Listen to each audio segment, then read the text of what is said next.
Hello everyone, welcome to our channel foot forward education. And आज हम president की election की मैनर देखेंगे कि प्रेसिडेंट की इलेक्शन किस तरह से होते हैं। तो स्टार्ट करते हैं। आर्टिकल 52 में लिखा है कि the president of India shall be elected by the electoral college which consist of elected members of both house of parliament and elected member of state legislative assemblies and UTs. 54 में कहा कि president की election जो है जो electoral college के members होंगे वो प्रेसिडेंट को इलेक्ट करेंगे। इलेक्टोरल कॉलेज में फर्स्ट है elected members of both houses of parliament, means कौन कौन से हाउसेज है, लोकसभा, सेकंड है राज्यसभा। लोकसभा और राज्यसभा के जितने भी इलेक्टेड मेंबर्स होंगे एक वो, सेकंड है elected members of state legislative assemblies and UTs. State की लेजिस्लेटिव असेंबलीज के यानी कि विधानसभा के जितने भी इलेक्टेड मेंबर्स होंगे यानी कि एमएलएस। कितनी स्टेट है हमारे यहाँ, 28 स्टेट है। 28 स्टेट के जितने भी इलेक्टेड एमएलएस होंगे वो सभी। और है यूटीज़। यूटीज़ हमारे यहाँ है 7 यूटीज़ है, अब 8 हो गई हैं 8 यूटीज़। उसमें से सिर्फ 2 यूटीज़ जो हैं यानी कि दिल्ली एंड पौंडुचेरी। दिल्ली एंड पौंडुचेरी के जितने भी इलेक्टेड मेंबर्स होंगे वो सभी। प्रेसिडेंट की इलेक्शन के लिए तो सबसे पहले है कि लोकसभा और राज्यसभा के जितने भी इलेक्टेड मेंबर्स होंगे वो। सेकंड है एमएलए, जितने भी स्टेट के एमएलएस हैं वो सभी। और जितने भी थर्ड है यूटीज़ के एमएलएस हैं वो सभी। इन सभी की वोट्स को मिलाकर जो है प्रेसिडेंट के जो है इलेक्शंस होंगे। ये सभी प्रेसिडेंट के इलेक्शन के लिए वोट डालेंगे, ठीक है। तो इसके वोट के इलेक्शन के लिए मैनर क्या होता है, कैसे प्रेसिडेंट के इलेक्शन होते हैं। सबसे पहले प्रेसिडेंट की इलेक्शन जो है वह डायरेक्ट नहीं होते, ये आपको याद रखना है, डायरेक्ट नहीं होते। यानी कि हमारे जो पीपल्स हैं, सिटीजन ऑफ इंडिया हैं, वो जो है इलेक्शन के लिए प्रेसिडेंट के डायरेक्टली वोट खुद नहीं डालते, वो अपने कुछ रिप्रेजेंटेटिव्स भेजते हैं, वो आगे जाकर प्रेसिडेंट के इलेक्शन के लिए वोट डालते हैं। तो प्रेसिडेंट के इलेक्शन के लिए पहले तो मैथड जो है वो डायरेक्ट नहीं है, वो इनडायरेक्ट मैथड है, ठीक है। सेकंड है प्रेसिडेंट के मैं ये सभी आपको धीरे धीरे समझाऊंगी। सेकंड है प्रेसिडेंट के इलेक्शन के लिए single transferable vote system use होता है, single transferable vote system. Third है proportional representative method, proportional representative method. अब हम तीनों को अलग अलग से देखेंगे ये क्या होता है, ठीक है। इनडायरेक्ट मेथड तो मैंने आपको बता दिया कि जो हमारे सिटीजन है इंडिया के वो डायरेक्टली वोट नहीं डालेंगे, उनके रिप्रेजेंटेटिव होंगे, वोट डालकर जो है प्रेसिडेंट जो है उसको इलेक्ट करेंगे, ठीक है। सिंगल ट्रांसफरेबल वोट भी मैं धीरे धीरे कराऊंगी और प्रोपोर्शनल रिप्रेजेंटेटिव। तो सबसे पहले हम करते हैं मैनर ऑफ इलेक्शन के कैसे होते हैं। ये देखिए हमारे इंडिया की सिटीजन है, ठीक है, वो वोट डालते हैं, वोट डालकर वो किसको जो है इलेक्ट करते हैं, किसको चुनते हैं, एमपीज़ को यानी कि मेंबर ऑफ पार्लियामेंट को, और मेंबर्स ऑफ लेजिस्लेटिव यानी कि एमएलएस को और एमपीज़ को। ये एमएलए और एमपीज़ आगे वोट डालते, ये हमारे पीपल्स के जो है रिप्रेजेंटेटिव होते हैं, these are direct peoples representative. ये आगे वोट डालकर प्रेसिडेंट जो है उसको इलेक्ट करेंगे,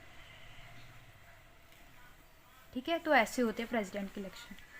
तो कुछ जो एमपीस है और एमएलएस है उसकी उनकी वोट्स की जो है कुछ वैल्यू होती है, there are certain number of values of their votes,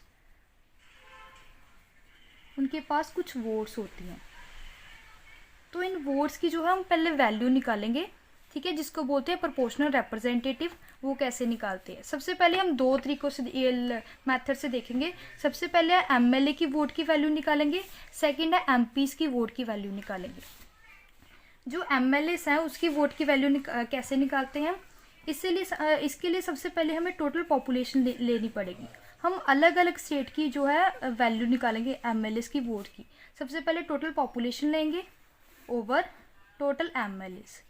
जिस स्टेट की निकालनी है उस स्टेट की पॉपुलेशन, वो भी 1971 की 1971 ईयर जो था उसमें जितने भी पॉपुलेशन थी वो सभी डिवाइड करेंगे total MLAs of that state, उस स्टेट के जितने भी एमएलएस है वो सभी। इन दोनों को डिवाइड करके इंटू 1/1000 करेंगे तो एक एमएलए की वोट की वैल्यू आ जाएगी, ठीक है। तो एक एमएलए की वोट की वैल्यू आ जाएगी इससे। सो हम इसको एग्जाम्पल से देखते हैं। फॉर एग्जाम्पल पंजाब की पॉपुलेशन इतनी है, ठीक है, 30,17,180, ठीक है। और उसमें ML जो है वो 230 ML है। मैं सपोज सिर्फ एग्जांपल ले रही हूँ, ठीक है। तो इसकी ML की वोट की वैल्यू कैसे निकालेंगे पंजाब के ML की वोट की? तो पॉपुलेशन जितनी होगी उसको हमने पहले भी कहा, जितनी पॉपुलेशन है उसको डिवाइड करेंगे total ML of that state. तो पंजाब की पॉपुलेशन है हमारी 3001718, डिवाइड करेंगे ML ऑफ पंजाब वो है 230 इंटू 1/1000। तो इसको कैलकुलेट मैंने कर लिया था, तो इसका आंसर आया 130.5। मीन्स एक ML की वोट की वैल्यू आई 130। तो ये सिर्फ एक ML की वोट की वैल्यू 130 आए हैं। तो पंजाब में टोटल ML है 230, तो सभी जो ML की वोट की वैल्यू कैसे आएगी 130 इंटू 230। तो ये आ जाएगी सभी ML की वोट की वैल्यू 29900, ठीक है। ऐसे ही हमने पंजाब की स्टेट की ML की वोट की वैल्यू निकाली है। ऐसे ही हम बाकी जो स्टेट्स है 27 स्टेट उनके ML की वोट की वैल्यू निकालेंगे। ये थी ML की वोट की वैल्यू कैसे निकलती है। सेकंड है value of vote of MP। अब MP की वोट की वैल्यू कैसे निकालेंगे? तो जितने भी ML की वोट की वैल्यू आई है वो सभी total value of all ML in the country over total number of MPs। Total number of MPs यहाँ पे कौन होंगे? लोकसभा के प्लस राज्यसभा दोनों के, ठीक है। तो सपोज करो total value of all MLs की आई है एक कंट्री की 549,475, इतनी आई है। सपोज किया मैंने कि ये पंजाब की निकाली थी हमने, ऐसे ही बाकी स्टेट की निकालने के बाद सभी ML की वोट की वैल्यू है एक कंट्री की 5,49,474। तो हम इसको भी एग्जाम्पल से देखते हैं। तो ML की वोट्स की वैल्यू हमने पहले निकाल ली थी, इसको सपोज किया था 549,474 डिवाइड MPs कितने हैं लोकसभा और राज्यसभा के? तो 443 हमारे लोकसभा के जो है MPs है टोटल, और राज्यसभा के हैं हमारे 233, ये राज्यसभा के हैं। तो हम इसको डिवाइड कर देंगे तो आ जाएगा 708। ये सभी आ गई value of vote of an MP। एक MP की वोट की वैल्यू आई, ठीक है। तो हम सभी MP की वोट की वैल्यू कैसे निकालेंगे? जितने भी MPs है वो सभी, जैसे कि यहाँ पे एक MP की वोट की वैल्यू आई 708 इंटू जितने भी MPs है लोकसभा के भी, लोकसभा के जो थे वो थे 543 और राज्यसभा के 233, इसको प्लस कर कर आ जाएंगे 776। तो इनको मल्टीप्लाई करेंगे तो जो है सभी MPs की वोट की वैल्यू आ जाएगी। ये सभी आ गई MPs की वोट की वैल्यू जो मैंने पहले निकाली है 708 इंटू 776, तो इसका आ गया 5,49,408। ये आ गई MPs की वोट की वैल्यू। तो हमने अभी MLA की वोट की वैल्यू भी निकाली और MP की वोट की वैल्यू भी निकाली। तो प्रेसिडेंट की इलेक्शन के लिए कितनी वोट टोटल होगी? जो हमने पहले निकाली थी MLA की वोट की वैल्यू 549,474 प्लस जितने भी MPs की वोट की वैल्यू 549,408, तो ये सब आ गया 109,888, 10,98,882। इतने जो है टोटल वोट्स जो है प्रेसिडेंट के इलेक्शन के लिए जो है डाली जाएंगी, ठीक है। तो ये था प्रोपोर्शनल रिप्रेजेंटेटिव मेथड्स। मींस अलग स्टेट जो है वो अलग अलग स्टेट जो है सभी की वैल्यू निकालेंगे वोट्स की, तो उनको मिलाकर जो है प्रेसिडेंट के लिए टोटल वोट्स जो है उतनी डाली जाएंगी। इसको बोलते हैं प्रोपोर्शनल रिप्रेजेंटेटिव मेथड्स। अब सिंगल ट्रांसफरेबल वोट क्या होता है?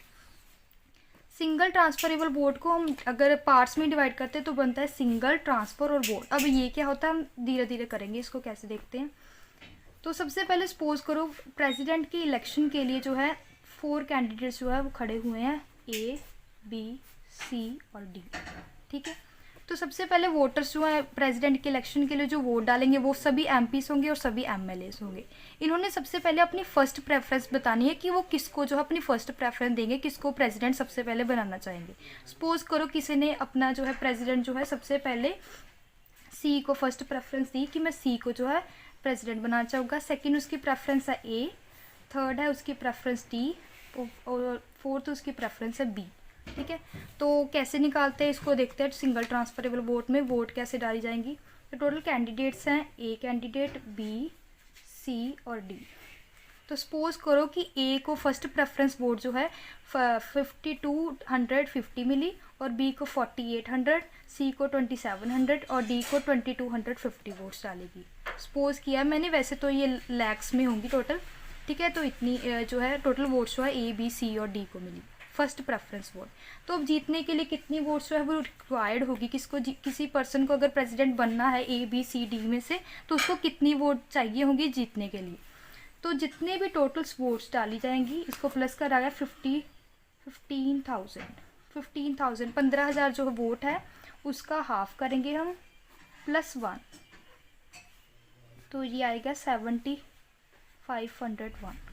7,501 जो है वोट अब किसी ए बी सी डी को चाहिए ही होंगी जीतने के लिए, ठीक है। तो अगर किसी ने ये कोटा जो है अचीव कर लिया, अगर किसी की 7,501 वोट किसी को मिल गई इनमें से, तो वो जो है प्रेसिडेंट के लिए जो बन जाएगा, ठीक है। अब देखो ए को फर्स्ट प्रेफरेंस वोट मिली 250 और बी को मिली 4800, सी को 2700 और डी को 2250। तो इसमें से किसी ने भी अभी वो जो कोटा जो है प्रेसिडेंट की इलेक्शन के लिए जीतने के लिए वो अचीव नहीं किया, ठीक है। तो हम कैसे करेंगे इसको, धीरे धीरे एक एक करके एलिमिनेट कर देंगे एक एक करके कैंडिडेट को। तो सबसे पहले कम वोट किसको मिली, सबसे कम वोट मिली है डी को, तो डी को सीधे ही एलिमिनेट कर दिया जाएगा, ठीक है। तो अब डी जो है उसकी वोट जो है वो निकाल देगी, जितने भी वोटर्स ने डी को फर्स्ट प्रेफरेंस वोट दिए उसको निकाल देंगे, बाकी बचे ए बी सी। अब ये डी के जितने भी वोट्स हैं ये सभी जो है वेस्ट नहीं जाएंगे, जितने भी डी के वोट्स हैं ना वो सभी ए बी सी में जो है बांट दी जाएगी। इसीलिए इसको करते हैं सिंगल ट्रांसफरेबल वोट, कि एक सिंगल पर्सन की वोट जो है वो वेस्ट नहीं होगी, उसको ट्रांसफ़र कर दिया जाएगा बाकी कैंडिडेट्स में, ठीक है। तो डी जो है उसकी वोट्स थी 2250, इसको हम ए बी सी में बांट देंगे, ए बी और सी में, ठीक है। तो इसमें जिस लोगों ने ए को फर्स्ट प्रेफरेंस दी, सपोज करें कि वो सभी लोग हैं 300, ठीक है। बी को सेकंड प्रेफरेंस वोट दी जो है 1050 और सी को सेकंड प्रेफरेंस वोट है 900 लोगों ने दी, ठीक है। 300 लोगों ने अपनी सेकंड प्रेफरेंस जो है ए को चुना, 1015 ने बी को और 900 ने सी को अपनी सेकंड प्रेफरेंस चुना। अब क्या करेंगे, ए की पहले से जो सी वोट थी टोटल थी उसके पास इतनी, बी के पास इतनी, सी के पास इतनी, ठीक है। तो इनको सेकंड प्रेफरेंस वोट कितनी मिली, अभी ए की पहले तो इतनी सी, अब इसको 300 और मिल गई। बी की 4800 थी, उसको 1050 और मिल गई, और सी को 2700 थी, 900 और मिल गई।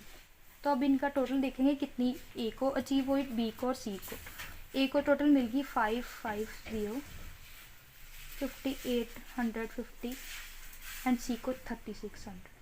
फिर हम वैसे ही करेंगे, जिसको कम वोट में पहले देखेंगे कोटा किसी ने अचीव किया है 7801, किसी के पास वोट है, किसी के पास नहीं है। तो हम क्या करेंगे, जिसकी सबसे कम वोट है उसको निकाल देंगे। सी की सबसे कम वोट है तो सी कैंडिडेट को निकाल देंगे। अब सी की वोट जो है वो वेस्ट नहीं जाएगी, सिंगल वोट को भी हम क्या है ट्रांसफ़र कर देंगे बाकी कैंडिडेट्स में। तो सी की 36 वोट्स हैं, 3600 वोट्स हैं, तो इसको ए और बी में जो है बांट दिया जाएगा, ए और बी में। अब जो है जितने भी 3600 कैंडिडेट्स हैं जो वोट डालेंगे उसकी थर्ड प्रेफरेंस देखेंगे कौन सी है।